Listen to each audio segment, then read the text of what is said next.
बचपन में हमने देखा था कि जब ज्योति अपने कमरे में थी तो एक अनजान शख्स उसके कमरे में घुस आया। जब वो अनजान शख्स ज्योति की तरफ बढ़ा तो उससे पहले ही ज्योति ने उसके सीने पर अपने दोनों हाथ रखकर गुस्से से अपना पूरा जोर लगाकर उसे पीछे की ओर धकेल दिया। धक्का लगने की वजह से वो शख्स सामने वाली दीवार से जा टकराया। ज्योति जल्दी से अपने बेड पर से उठी और साड़ी से खुद को पूरी तरह कवर कर लिया और बोली, कौन हो तुम और इस तरह से चोरी छुपे आधी रात को मेरे कमरे में कैसे पहुंचे? वो शख्स कुछ नहीं बोला और तेजी से ज्योति की तरफ लपका। ज्योति खुद को बचाने के लिए कमरे के दरवाजे की तरफ भागी, पर उस शख्स ने ज्योति को पीछे से उसकी कमर से उसे पकड़ लिया। ज्योति ने खुद को बचाने के लिए उसके चेहरे को अपने नाखूनों से नोच डाला। उस शख्स ने अपने चेहरे पर रुमाल बांधा रखा था। ज्योति ने उस रुमाल को खींचकर उसके चेहरे से अलग कर दिया। ज्योति उस शख्स को देखकर अपने होशोवास खो बैठी। वो शख्स उनके पड़ोस में रहने वाला रतन था, जो ज्योति को बुरी निगाहों से देखा करता था, पर ज्योति ने कभी अपने मुंह से एक शब्द भी उसके खिलाफ नहीं कहा। हमेशा बस डरती रही, चुप रही। इसलिए रतन की इतनी हिम्मत बढ़ गई थी कि वो आधी रात को ज्योति के कमरे में घुस गया था। तभी ज्योति गुस्से से कहने लगी, तुम्हें शर्म नहीं आती? आधी रात को किसी शादीशुदा औरत के कमरे में इस तरह चोरों की तरह घुस आए? फौरन हमारे कमरे से बाहर निकल जाओ, वरना हम सबको चीख चीख कर सबको बुला लेंगे। रतन ज्योति से उम्र में भी बड़ा था, एक शराबी जुआरी आदमी था। रतन भी शादीशुदा था, पर उसके पीने और उसके किसी औरत के साथ नाजायज मन होने की वजह से उसकी बीवी उसे छोड़कर चली गई। अब रतन ज्योति को देखकर बेशर्मों वाली हंसी हंसने लगा।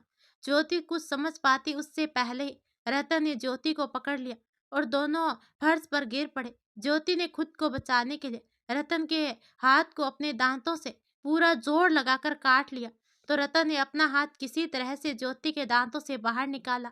रतन ने ज्योति को उसके बालों से पकड़कर उसके मुंह पर 3-4 थप्पड़ जड़ दिए। ज्योति खुद को बचाने के लिए जदोजहद कर रही थी। तभी अचानक से ज्योति के कमरे का दरवाजा किसी ने खोला।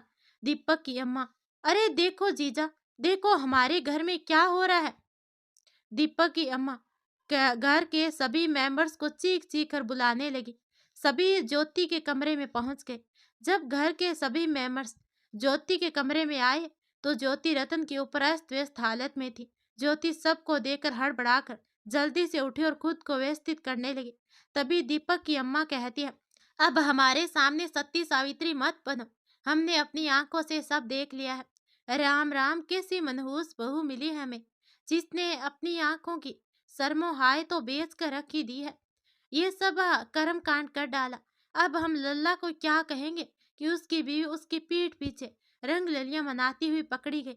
देखो जीजी, हमारी नई दुल्हनिया को हमारा बेटा घर पर नहीं है और इस करमजली ने अपना रूप दिखाना शुरू कर दिया। तभी कमरे में सावित्री जी ने गुस्से से दंदनाती हुई आई और उन्होंने बिना सच जाने ही ज्योति को उसकी बाहें से पकड़कर अपने सामने खड़ा कर लिया। ज्योति के मुंह पर थप्पड़ जड़ने शुरू कर दिए। इसी बीच मौका पाकर रतन वहां से भाग गया। ज्योति हक्की बक्की होकर सावित्री जी को देखने लगी। सावित्री जी गुस्से से ज्योति को उसकी बाहें से पकड़कर उसके कमरे से खींचते हुए कमरे से बाहर ले आए। इस वक्त ज्योति को दीपक की कही बातें याद आ रही थी। घर आपका है पर यहाँ आपका अपना कोई नहीं है। बदकिस्मती से राजेश जी भी घर पर नहीं थे। ज्योति को इस वक्त घर में मौजूद किसी भी इंसान में अपना कोई नजर नहीं आ रहा था। सब गैर ही नजर आ रहे थे उसे। इंसान तब खुद को कितना असहाय और मजबूर महसूस समझता है जब उसके अपने ही उसके साथ गैरों जैसा व्यवहार करते हैं, अपनी बात रखने का मौका भी नहीं देते हैं, बस इल्जाम पर इल्जाम लगाते जाते हैं। बहुत मुश्किल हो जाता है तब खुद को संभालना। जब हमारे किरदार पर कोई सवाल उठता है, अकेला पड़ जाता है, तब इंसान अपने के बीच में रहकर भी ना कोई साथ देता, ना ही हमें समझ पाता है। ज्योति को इस वक्त दीपक की बहुत याद आ रही थी। ज्योति उसे याद करके रोने लगी। सावित्री जी ने बिना सच जाने, ज्योति की बात सुने बिना ज्योति को आधी रात को घर से बाहर निकाल दिया। ज्योति घर का दरवाजा जोर जोर से पीटती रही, खुद को निर्दोष बताती रही, पर सावित्री जी ने उसकी एक नहीं सुने और उसे धक्के मारकर घर से बाहर निकाल दिया। ज्योति दरवाजे से सर टका कर रोने लगी। हम कस हम बेकसूर हैं, हमने कुछ नहीं किया। ज्योति रोते रोते थक गई और लड़खड़ाते हुए कदमों से अंधेरी गली में खो गई। ज्योति को गायब हुए 1 दिन से ऊपर हो गया था। घर के किसी मेंबर ने भी ज्योति की सुध नहीं ली। वो कैसी है, कहाँ है, किसी ने भी जानने की कोशिश नहीं की। ठीक, राजेश जी सुबह ही घर लौटे थे। आते ही ज्योति को आवाज लगाने लगे, ज्योति बेटा मेरे लिए अदरक वाली कड़क चाय बना दो। राजेश जी अपने ही घर में बने हुए कुएं से पानी निकालकर मुंह हाथ धोने लगे। फिर मुंह हाथ धोकर आंगन में लगे तख्त पर आकर बैठ गए। घर का आंगन बहुत ही खुली जगह में बना हुआ था। वहीं आंगन में कुछ दूरी पर पानी का कुआं था। तभी राजेश जी के सामने चाय का कप किया किसी ने। राजेश जी ने भी चाय का कप पकड़ लिया, ऊपर देखे बिना। जैसे ही चाय का एक घूंट भरा, उन्होंने चाय अपने मुंह से निकाल दी। चाय है या जहर? ज्योति बेटा, ये कैसी चाय बनाई है आज तुमने? क्या क्या हुआ पापा जी? चाय अच्छी नहीं बनी क्या? राजेश जी ने जैसे ही आवाज सुनी, उन्होंने अपना चेहरा ऊपर किया तो गुस्से से तख्त से उठकर खड़े हो गए और बोले, तुम यहाँ क्या कर रही हो रिंकी? और मुझे पापा जी कहने के हक तुमने किसने दिया? अब राजेश जी गुस्से से उबलने लगे और बोले, मैंने ज्योति को चाय बनाने के लिए कहा था, वो कहाँ है? उसने चाय क्यों नहीं बनाई मेरे लिए? तभी रिंकी राजेश जी का गुस्सा देखकर थर थर कांपने लगी। वो मैं ये कहते हुए हकलाने लगी। तभी एक आवाज आती है, क्योंकि वो घर से भाग गई है। तो राजेश जी ने हैरानी से सावित्री जी को देखा और बोले, कहाँ भाग गई है? तो सावित्री कहती है, हमें नहीं मालूम। राजेश कहता है, तुम्हें मालूम नहीं ज्योति कहाँ है? राजेश जी अब गुस्से से जोर जोर से बोलने लगे। तभी सावित्री ने बेपरवाही से कहा, हमें नहीं पता आपकी लाडली बहू कहाँ है और किसके साथ है। अब राजेश जी ने गुस्से से अपना हाथ ऊपर उठाया सावित्री जी को थप्पड़ जड़ने के लिए, पर राजेश जी का हाथ ऊपर हवा में ही रह गया और बोले कि सावित्री, हद होती है हर बात की। क्यों पीछे पड़ी हो उस बच्ची के? क्या बिगाड़ा है उसने तुम्हारा? सावित्री जी की आंखें नम हो गई और बोली, आपने हम पर हाथ उठाया? हम पर? सावित्री जी को भी गुस्से और तेज में आ गई थी। तो राजेश कहता है, हाँ, आज हाथ उठाया है, मुझसे गलती हो गई। ये हाथ मुझे बहुत पहले उठाना चाहिए था, जब तुमने अपनी ही बहू पर हाथ उठाया था। तुमने अपने मनमानी की हर दफा। ये रिंकी हमारे घर में ज्योति के जगह लेने की कोशिश कर रही है और तुम सब इसे बढ़ावा दे रहे हो। राजेश जी के गुस्से से लाल आंखें देखकर सभी डर गए। रिंकी की तो आवाज उसके गले में ही फंस गई और दीपक की अम्मा भी डर गई। तभी राजेश जी फिर से कहते हैं, जरूर तुम लोगों ने उसके साथ कुछ गलत व्यवहार किया है। जो ज्योति किसी को बिना बताए घर छोड़कर चली गई है, मुझे उसे ढूंढना होगा। दीपक जब भोपाल से वापस आएगा तब उसे क्या कहूंगा कि ज्योति कहाँ गई है? तो सावित्री कहती है, वो उल्टा बचलन है, दीपक के जाते ही पकड़ी गई। हम सबने देखा उसे रतन के साथ आधी रात को उसके कमरे में। अब इस घर में कभी नहीं आएगी वो। रिंकी से ब्याह करवाएंगे हम अपने दीपक का। तभी गुस्से से राजेश कहता है, बस बहुत बोल ली तुम सावित्री, अब एक और शब्द मत कहना ज्योति के खिलाफ। उस लड़के ने आखिर क्या बिगाड़ा है तुम्हारा, जो उसकी इज्जत की धज्जियां उड़ा रही हो तुम सरेआम ही? उसने हमारा बेटा छीन लिया है हमसे, हम भी उसे खुश नहीं रहने देंगे। वो इस घर में वापस नहीं आएगी अब, ये फैसला हमारा है। तभी राजेश कहता है, ये घर मेरा है, इस घर में कौन रहेगा और कौन नहीं, इसका निर्णय मैं करूंगा, तुम नहीं। और दिनेश को ज्योति ने नहीं मारा है, दिनेश के भाग्य में ही ऐसा लिखा था। तो सावित्री कहती है, आप उस लड़की के लिए हम पर चिल्ला रहे हैं, जो अपने पति की नहीं हो सकी, वो हमारी क्या बनेगी? अब राजेश जी ने सावित्री को कुछ ना कहना ही ठीक समझा। सावित्री जी का अहंकार उनके लिए बड़ा बन चुका था। राजेश जी ज्योति को पूरे घर में ढूंढने लगे, पर उन्हें ज्योति घर में कहीं नहीं मिली। फिर जल्दबाजी में घर से बाहर चले गए। तभी दीपक की माँ कहती है, जीजा जी, जीजा जी को उस मनहूस ने अपने कब्जे में कर रखा है, देखो आप पर कैसे चिल्लाए। ये सुनकर सावित्री जी रोने लगी। राजेश जी ज्योति को पूरा दिन ढूंढते रहे, पर ज्योति का कहीं पता नहीं चला। वो शाम को मायूस होकर घर वापस लौट आए और सीधे अपने कमरे में चले गए। रात को सभी ने खाना खाया। पर राजेश ने खाना नहीं खाया। सभी अभी जाग ही रहे थे कि तभी घर में दीपक ने प्रवेश किया और उसके साथ ज्योति थी, जिसकी हालत देखकर पता चल रहा था ज्योति ने इन कुछ घंटों में क्या क्या बर्दाश्त किया था। ज्योति की हालत बहुत ही गंभीर थी। उसके सर पर पट्टी बंधी हुई थी और हाथ में भी होठ सूजे हुए थे, पैर पर भी पट्टी बंधी हुई थी। अब दीपक ज्योति को लेकर जैसे घर के अंदर आने लगा तो सावित्री जी गुस्से से गरजी, ये मनहूस इस घर में नहीं रहेगी। ज्योति सावित्री की बात सुनकर रोने लगी। वो लड़खड़ाकर गिरती उससे पहले ही दीपक ने उसे अपनी बाहों में संभाल लिया और उसे अपनी गोद में उठा लिया।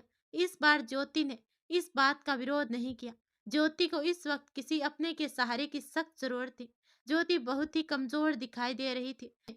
उसने दीपक के गले में अपनी दोनों बाहें डाल ली, उसकी गर्दन में अपना चेहरा छुपा लिया। दीपक किसी से बात किए बिना ही ज्योति को उसके कमरे में ना ले जाकर अपने कमरे में ले गया और दरवाजा अंदर से बंद कर लिया। ये नजारा देखकर सब हक्के बक्के रह गए। रिंकी तो गुस्से से अपने पैर पटकते हुए वहां से चली गई। दीपक ने ज्योति को बेड पर लेटा दिया और खुद उसके पास आकर बैठ गया। ज्योति का एक हाथ अपने हाथ में थाम लिया और अपना एक हाथ उसके बालों पर फिराने लगा और बोला, चुप रहने का नतीजा देख लिया आपने ज्योति। अब ज्योति दीपक को हैरानी से देखने लगी तो दीपक बोला, मुझे हैरान होकर मत देखिए। आज जो आपकी ये हालत है इसके जिम्मेदार सिर्फ आप हैं और कोई नहीं। अब ज्योति दीपक की कही बातें सुनकर रोने लगी तो दीपक कहता है, ज्योति आपने खुद अपने साथ अच्छा व्यवहार नहीं किया, हर गलत बात को सुन लिया और चुप्पी साध ली। अगर आप उसी वक्त इनकी कही हर बात का मुंह तोड़ जवाब देती तो आज इन सब की इतनी हिम्मत नहीं बढ़ती। ज्योति अपने लिए हमें खुद लड़ना पड़ता है। ज्योति अपने लिए हमें खुद हिम्मत करके लड़ना पड़ता है। कोई और कितना लड़ेगा आपके लिए? एक ना एक दिन आपको भी बोलना पड़ेगा, वरना ये सब मिलकर आपका जीना दूभर कर देंगे। खुद के साथ अन्याय मत करिए, आवाज उठाइए अपने हक के लिए, डरिए मत। मुझे डरपोक नहीं, निडर पत्नी चाहिए जो गलत का कभी साथ ना दे। खुद से प्यार करिए, तभी किसी और के प्यार अपनेपन को आप समझ पाएगी। अब ज्योति रोते हुए दीपक की हर बात सुन रही थी। हमने कुछ गलत नहीं किया है दीपक जी, हम निर्दोष हैं। हमें नहीं पता कि उस रात वो रतन हमारे कमरे में कैसे घुसा। क्या आपको भी लगता है कि हम चरित्रहीन हैं? तभी दीपक ने ज्योति के होठों पर अपनी उंगली रख दी। अपने लिए कोई भी गलत लफ्ज मत कहिए। अब आप आराम कीजिए, इस वक्त आपको आराम करने की सख्त जरूरत है। कल सुबह हम इस बारे में बात करेंगे।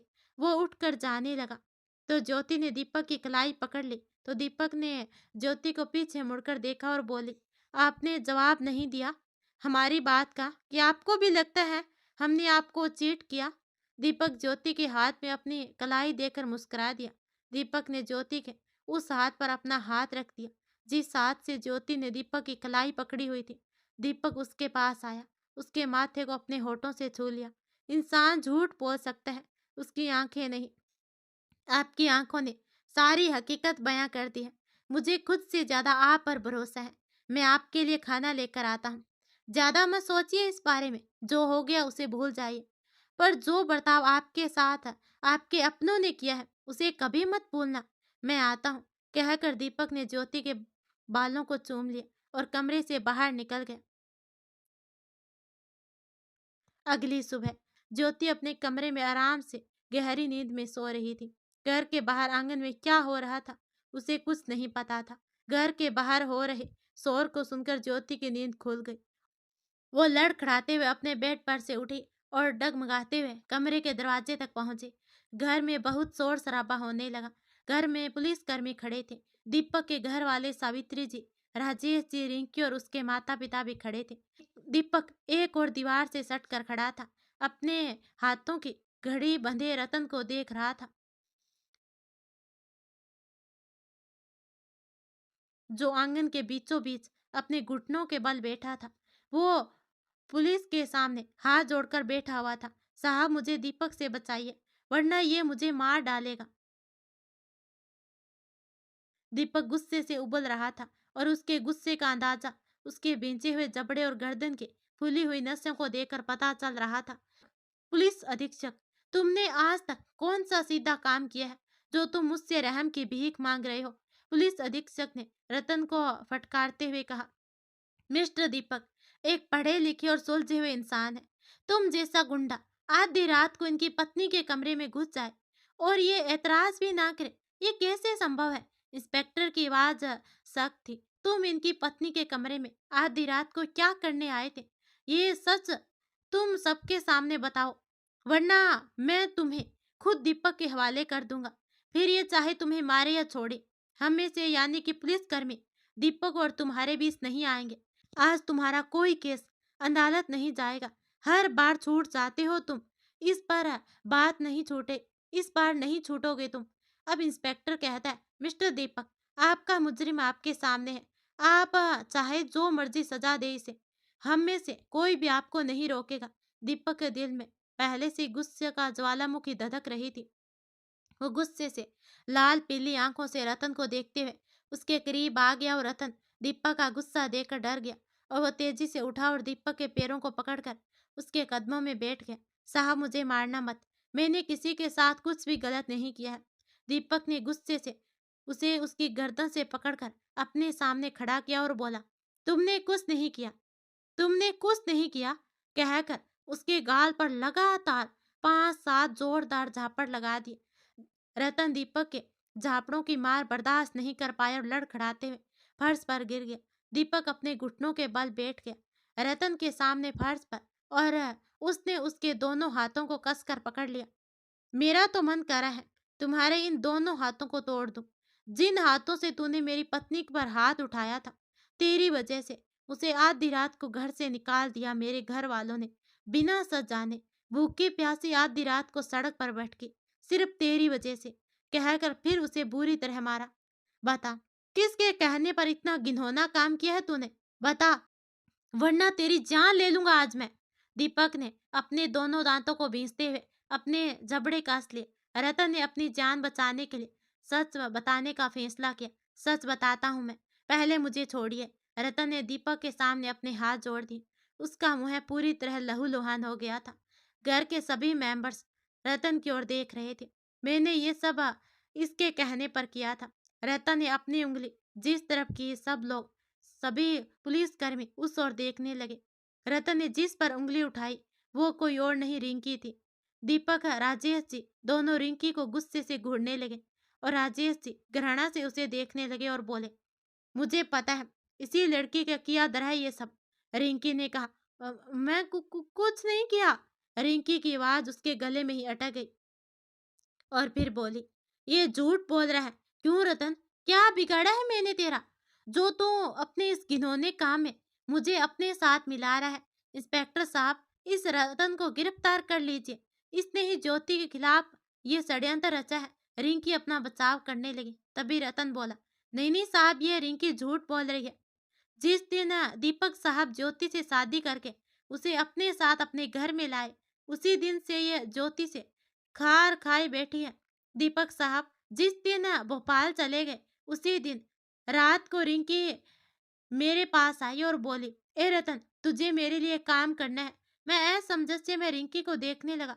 इसका चेहरा गुस्से से तमतमाया हुआ नजर आ रहा था। रतन ने कहा, ऐसा कौन सा काम पड़ गया है इसे मुझसे जो ये रात के वक्त मेरे पास आई है? तुझे पता है ना रिंकी, मैं फ्री में कोई काम नहीं करता। तो रिंकी कहती है, हाँ पता है मुझे, तू जो कीमत बोलेगा मैं तुझे काम करने के बाद उतने ही पैसे दे दूंगी। तो रतन कहता है, जेड पर काम क्या करना है ये तो बता। तो रिंकी क्या बोलती है, तुझे तुझे आज रात दीपक के जोरों के कमरे में जाना है, बस इतना ही काम करना है तुझे। रत्न अब हैरानी से रिंकी को देखने लगा। पागल हो गई है क्या तुम? मैं दीपक की जोरू यानी कि ज्योति के कमरे में आधी रात को घुसूंगा तो क्या वो लोग मुझे पकड़ नहीं लेंगे? अगर किसी कहीं ज्योति ने हल्ला मचा दिया तो बिना मतलब के जेल के सलाखों के पीछे डाल दिया जाएगा। मैं ये काम नहीं करूंगा। मैं वहां से जाने लगा तो रिंकी बोली कि मैं 50,000 रुपए दूंगी तुझे इस काम को करने के लिए, अगर तूने ये मेरा काम कर दिया तो। रतन कहता है, मैं 50,000 का नाम सुनकर हक्का बक्का रह गया। इतनी बड़ी रकम मैंने आज तक नहीं देखी थी। मैंने बिना देर के इस काम को करने के लिए हाँ कर दी और पूछा, ए रिंकी, अगर किसी ने मुझे पकड़ लिया तो मैं तेरा नाम ले लूंगा कि तूने मुझे ज्योति के कमरे में जाने के लिए रुपए दिए थे।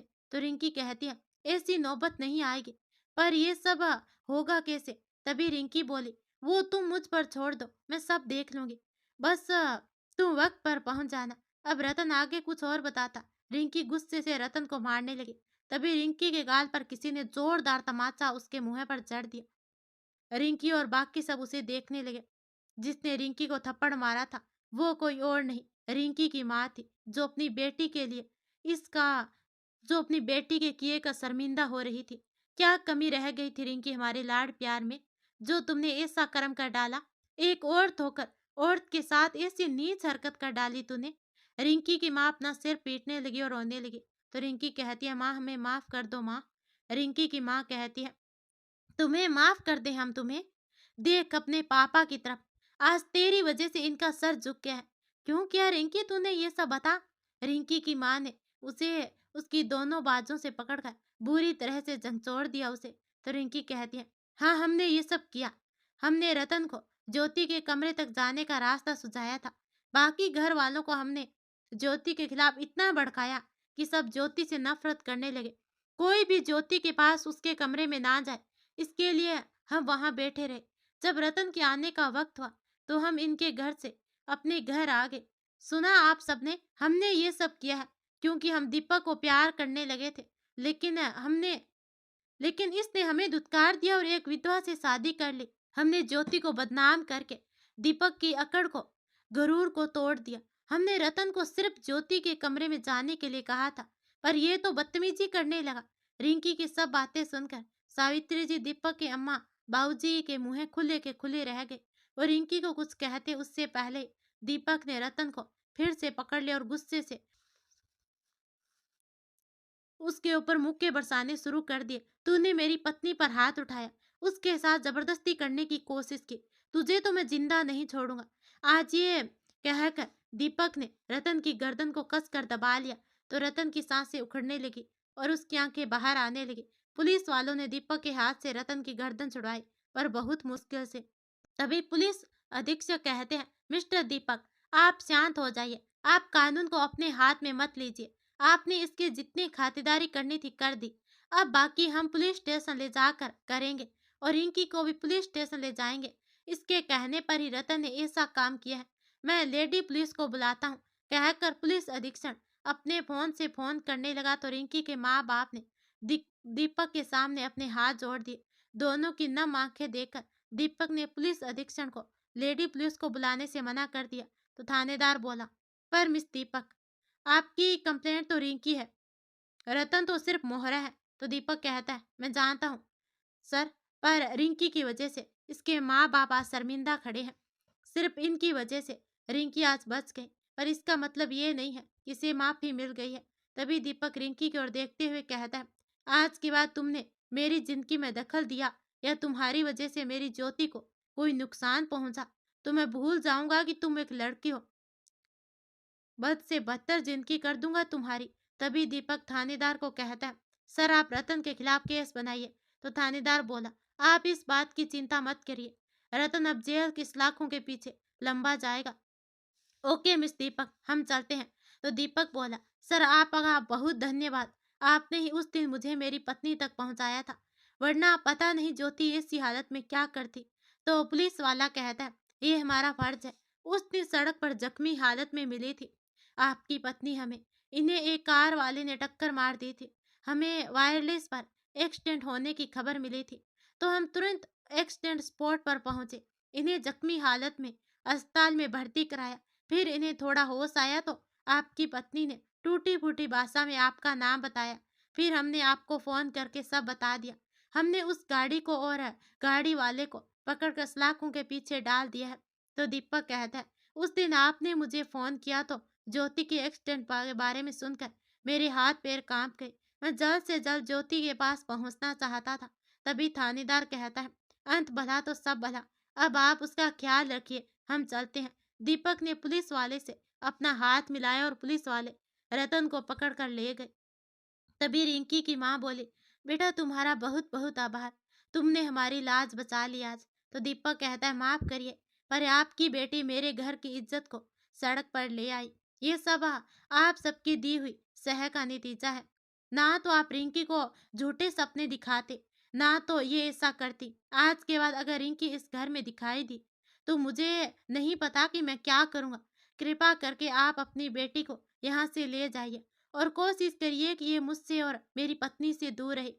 बेटा, तुम चिंता मत करो। अब रिंकी को हम यहाँ से हमेशा के लिए ले जाएंगे, कहकर रिंकी के माँ बाप अपने साथ ले गए। तभी सावित्री जी गुरूर से बोली, दीपक, तुम्हारी पत्नी के साथ जो हुआ उसके भाग में लिखा था। राजेश जी सावित्री की बात सुनकर वहीं आंगन में रखी खाट पर अपना सर पकड़कर बैठ गए। तभी दीपक कहते हैं, बुआ, आपको ऐसा लगता है कि ज्योति के साथ जो हुआ वो उसके भाग में लिखा है, तो आप सब भी सुन लीजिए। ज्योति के साथ आज तक जो हुआ है वो आपके कारण हुआ है। आपने ही ज्योति को इंसान ना समझकर उससे जानवरों जैसा व्यवहार किया। रिंकी जैसी पागल लड़की को मेरे पल्ले जबरदस्ती बांधने की कोशिश की। आपके बनाए घटिया रीति रिवाज के कारण ज्योति का ये हाल हुआ है। तभी दीपक की अम्मा जोर से गरजी, दीपक, अपनी बुआ से बदतमीजी से बात करोगे, वो भी कल की आई हुई इस लड़की के लिए? तो दीपक कहता है, अम्मा, वो कल की आई लड़की अब मेरी पत्नी है और मेरी पत्नी के सम्मान के साथ कोई खिलवाड़ करेगा तो मैं उसे कभी माफ नहीं करूंगा, फिर चाहे आप सभी क्यों ना हो। एक दिन दीपक रसोई में खाना बना रहा था, क्योंकि ज्योति तो एक्सीडेंट और पीरियड की वजह से बना नहीं पा रही थी और काफी कमजोर भी हो गई थी। अब दीपक की अम्मा को अजीब सी गंध आने लगी। उन्होंने उसे अपने नाक सिकोड़ते हुए कहा, पर तू बना कहाँ रहा है ये? दीपक की अम्मा गैस की तरफ देखने लगी तो उसकी आंखें बड़ी हो गई। दीपक, तुमने हमारे रसोई घर को अपवित्र कर दिया। किसने कहा तुझे अंडा यहाँ बनाने के लिए? दीपक की अम्मा अपनी साड़ी के पल्लू से अपना मुंह ढकते हुए रसोई घर के दरवाजे के बाहर आकर खड़ी हो गई। तो तू ये सब नहीं खाता? तो तू ये सब तो नहीं खाता था? तो दीपक कहता है, अम्मा, पहले की बात और थी। तभी दीपक की अम्मा कहती हैं, हम समझे नहीं। तो दीपक कहता है, अम्मा, मैं नाश्ता आप अपने लिए नहीं बना रहा हूँ। अब दीपक ने आमलेट बनाते हुए कहा, ज्योति के लिए बना रहा हूँ। दीपक की अम्मा ने अपने माथे पर जोर से हाथ मार लिया। सत्यानाश, मतलब तूने अपनी लुगाई के लिए अपना धर्म भ्रष्ट कर लिया। दीपक ने ट्रे में चाय का कप रखा और साथ में 2 सादे परांठे और आमलेट रखकर रसोई घर से बाहर निकल कर आ गया और बोला, अम्मा, ज्योति बहुत कमजोर हो गई है, इसीलिए डॉक्टर ने सलाह दी है कि उसे हर रोज अंडे खाने चाहिए। तभी दीपक की अम्मा कहती है, अरे जीजी सुनो, इस लड़की की वजह से हमारे दीपक ने हमारी रसोई भ्रष्ट कर दी। उस औरत के लिए अंडे पका रहे हैं। तभी सावित्री जी गुस्से से लाल पीली होती हुई अपने कमरे से बाहर निकली और बोली, इस ज्योति ने तो हमारी जिंदगी नरक बना दी है। पहले इसकी वजह से हमारी बरसों की बनाई परंपरा को इसने तोड़वा दिया और अब हमारा घर और रसोई भ्रष्ट करवा दी इसने। ये मर जाए तो हम गंगा नहा लें। सावित्री ने दांत पीसते हुए कहा। दीपक सबकी बातों को इग्नोर करके अपने कमरे की ओर बढ़ गया। ज्योति के कानों में जब सावित्री जी और दीपक की अम्मा की कही बातें सुनाई दी तो ज्योति की आंखों में आंसू आ गए। तभी दीपक ने अपने कमरे में प्रवेश किया। उसने ज्योति को रोते हुए देखा तो उसने चाय की ट्रे बेड के पास रखे टेबल पर रख दी। फिर उसके सामने आकर बैठ गया और बोला, क्या हुआ, रो क्यों रही हो? तकलीफ ज्यादा हो रही है क्या? दीपक ने ज्योति की तरफ गहरी नजरों से देखते हुए कहा। तो ज्योति ने रोते हुए कहा, आपने मेरे लिए अपने बनाए नियम क्यों तोड़े? तभी दीपक ने ज्योति की आंखों में देखकर कहा, अपनी पत्नी के लिए। ज्योति एकटक दीपक को देखने लगी, फिर अचानक से कहा, नहीं नहीं, हम नहीं खाएंगे ये मिला। तो दीपक बोला, क्यों नहीं खाओगी? मैंने बनाए इसलिए। तो ज्योति कहती है, क्योंकि हम ये सब नहीं खाते। तभी दीपक कहता है, हमें पता है तुम खाती हो, लेकिन यहाँ आकर तुमने बंद कर दिया है। फूफा जी ने बताया है मुझे। ये सुनकर ज्योति कहती है, पर हम फिर भी नहीं खाएंगे। माँ जी पहले से ही नाराज है हमसे। हम अगर ये खाएंगे तो वो और नाराज हो जाएगी हमसे। दीपक को अब गुस्सा आ गया। वो ज्योति के सामने से उठकर खड़ा हो गया। मत खाओ, सिर्फ औरों को खुश करो, फिर मर जाना अपनी इस सो कॉल्ड परंपरा को निभाने के लिए। अपनी जान की आहुति दे देना। शरीर में जान नहीं और इन्हीं परंपरा निभानी है। दीपक आज बहुत गुस्से में था। वैसे भी आप मेरी कही बात क्यों नहीं मानोगे? मेरा कहा आपका लगता ही क्या हूं मैं जो आप मेरा कहा मानोगे? दीपक गुस्से से कमरे से बाहर जाने लगा, पर दरवाजे पे आकर उसके कदम रुक गए। खाना हो तो खा लेना, वरना उठाकर फेंक देना। औरों को खुश करने के लिए दीपक गुस्से से अपने कमरे से बाहर निकल गया। अब ज्योति दीपक की बात सुनकर रोने लगी और बोली, आप बहुत अच्छे हैं, पर मैं आपके लायक नहीं हूँ। ज्योति रोते हुए दीपक का लाया हुआ नाश्ता करने लगी। दीपक अपने बालों में अपनी उंगलियां फंसाकर आंगन में रखी हुई खाट पर बैठा हुआ था। राजेश जी ने उसे यूं बैठे हुए देखा तो उसके पास आ गए और बोले, दीपक ऐसे क्यों बैठे हो? तो दीपक ने अपना सिर ऊपर उठाकर देखा और बोला, फूफा जी, मैं इन रोज रोज के झगड़ों से बहुत परेशान हो गया हूँ। एक तरफ माँ और बुआ और दूसरी तरफ ज्योति, सब अपने बारे में सोच रहे हैं, पर कोई भी मेरे बारे में नहीं सोच रहा। मेरी नई नई जॉब लगी है, पर इन सब बातों की वजह से मेरी नौकरी सफर कर रही है। तो राजेश कहता है, दीपक तुम क्या दीपक तुम कहना क्या चाहते हो बताओ? तो दीपक कहता है, फूफा जी, मैं यहाँ से दिल्ली शिफ्ट होना चाहता हूँ। मेरी कंपनी की ब्रांच है वहाँ। कंपनी रहने के लिए फ्लैट दे रही है। तभी राजेश बोले, ज्योति को साथ लेकर जाओ। अब दीपक राजेश को देखने लगा और बोला, उसी के लिए तो ये सब कर रहा हूँ, पर वो समझती ही नहीं है। वो भी परंपराओं की बेड़ियों से जकड़ी हुई। उसे इन सब बातों से मुक्ति दिलवाना चाहता हूँ। तभी राजेश जी ने दीपक के कंधे पर हाथ रखकर कहा, दीपक, आज ज्योति जैसी है उसमें उसका कसूर नहीं है। बचपन में माँ बाप चल बसे तो माँ बाप के स्नेह से वंचित रही। भाई भाभी ने स्नेह नहीं दिया, फिर यहाँ आई दिनेश की बहू बनकर, तो विधाता ने उससे दिनेश को छीन लिया। उसे खुश रहने का मौका ही कहाँ मिला है। तुमसे शादी उसने मेरे कहने पर की, पर मैं जानता हूँ तुम्हारा स्नेह जब उसे मिलेगा तो वो तुम्हारे साथ खुश रहेगी। इस घर में पहले दिनेश उसकी केयर करता था, पर वो अचानक चला गया। ज्योति फिर अकेली हो गई। मैं ज्योति को एक पिता का स्नेह दे सकता हूँ बस, पर तुम उसके पति हो।